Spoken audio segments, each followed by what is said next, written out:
My most popular title is 1632. It sold over 100,000 copies. I put that book up for free online 9 years ago, and about 75% of the sales have happened since then. So this has been ongoing back and forth for years. I also am strongly opposed to DRM, trying to encrypt. I just think that's foolish. All it does is annoy legitimate customers, and it doesn't do anything to prevent piracy anyway, because the way books are pirated is not somebody cracks a code. They just take a paper book and scan it, and that goes right past any DRM anyway. And the final issue I've been known for a number of years arguing about is I think modern copyright terms are grotesquely long and should be cut back to what they were 20, 30 years ago. You have a whole series of things on the web. Was it through SFWA? It may have been about piracy or about copyright, but I saw something that you had made available in sort of a news group or listserv or something like that. Well, there's a number of different places. I set up with Jim Bain years ago the Bain Free Library, which is a part of Bain Books' website, where there are a total of around 80 books by 30 different authors that are available for free to anybody who wants to look at them electronically. You can download them. The only stipulation we place is you can't try to make money off of them, but you're welcome to use them for your own use.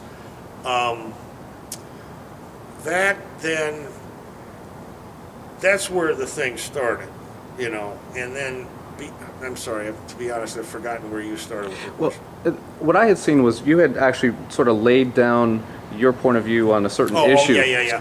What happened was I did a number of essays, which I call Prime Palavers, in Bain's Free Library, which are still there.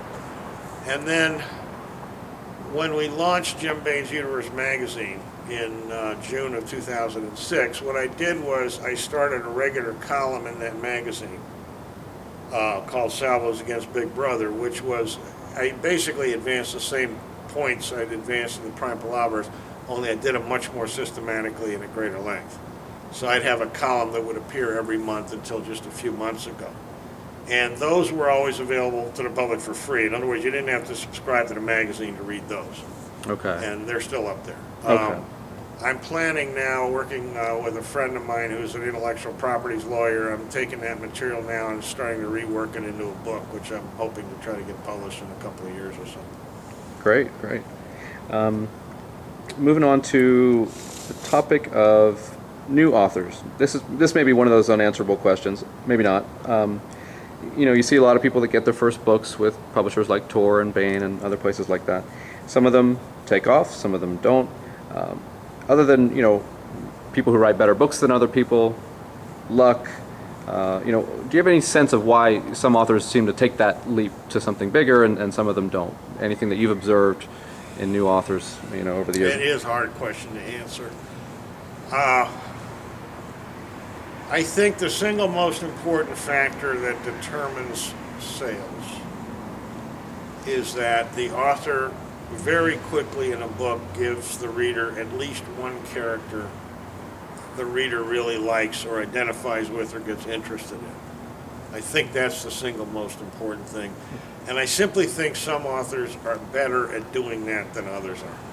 And don't ask me to explain exactly how they're better, but they are. And I think 9 times out of 10, not always, but big majority of instances, I think that's the key factor, is that there are authors who write very well and it's interesting stories, but there's just no characters in there that, at least certainly not quickly, the reader sort of comes to identify with or care much about. And I think that's really the key. I'm thinking of some successful books right now that fit the theory that you're talking about. So here's a big, broad question for you. Are there any dirty secrets out there about publishing that people don't know about? You've been on the other side of the desk for a long time. What does it look like over there? What are some funny things that people wouldn't expect? The biggest secret about how to get published, honestly, is just do it the old-fashioned way. I mean, the biggest secret about how to get published is that there are no secrets. It's really, you write something, do a lot of writing, work on your writing, and then when you get something written that you think is good enough to get published, submit it, and then go to work on something else and submit it, and go to work on something else and submit it. There are no shortcuts, there are no gimmicks, there are no tricks. You will eventually get published if you persist at it and you write well enough. There's not that much good prose out there, that's the truth. And the thing that bothers me is I think what wrecks a lot of careers is people get discouraged, which it is discouraging, I know that, I've been there. It's depressing, you can wait for years, but they either just give up or they start thinking there's some shortcut or some gimmick or some, self-publishing or some kind of magic way they're going to be able to do it online or whatever, and then they get derailed and they don't concentrate on what they need to do. And what about things that authors or people who are unpublished might be surprised about in terms of how publishing actually works? Like when you're in those positions behind the scenes, what's going on back there that people might not expect or might not think or might not visualize from what they learn from popular ideas out there? I don't know. I mean, you guys were talking earlier about how an editor's life is not as glamorous as movies make you think. That's for sure. I mean, the way editors are portrayed in movies, it's very charming, but it's just laughable. Editors are notoriously underpaid and overworked. It's a profession that attracts people because they like to work with books and words and literature, and it's interesting, and so they will put up with earning less money than they would earn with that same skill level in some other kind of job. Publishing's a low profit industry. It always has been. It's not some super profitable industry. It works and has for centuries because people like it, so they go into it. That's true with publishers, true with editors, true with writers. I don't know if there's anything I think would surprise people. It's how much it's as I've been known to say, kind of joking, that writing and publishing books is a lot more like making sausage than most people want to admit. And that's true no matter how good the book is. It's a trade. It's a craft. You have to practice it like one. And you have to be, in my opinion, pretty level-headed. I don't know how to put it. It's less glamorous than people probably think it is. Having said that, I love being a writer, so it's not like I regret doing it. One more question for you about new novels, first-time novels, new novelists.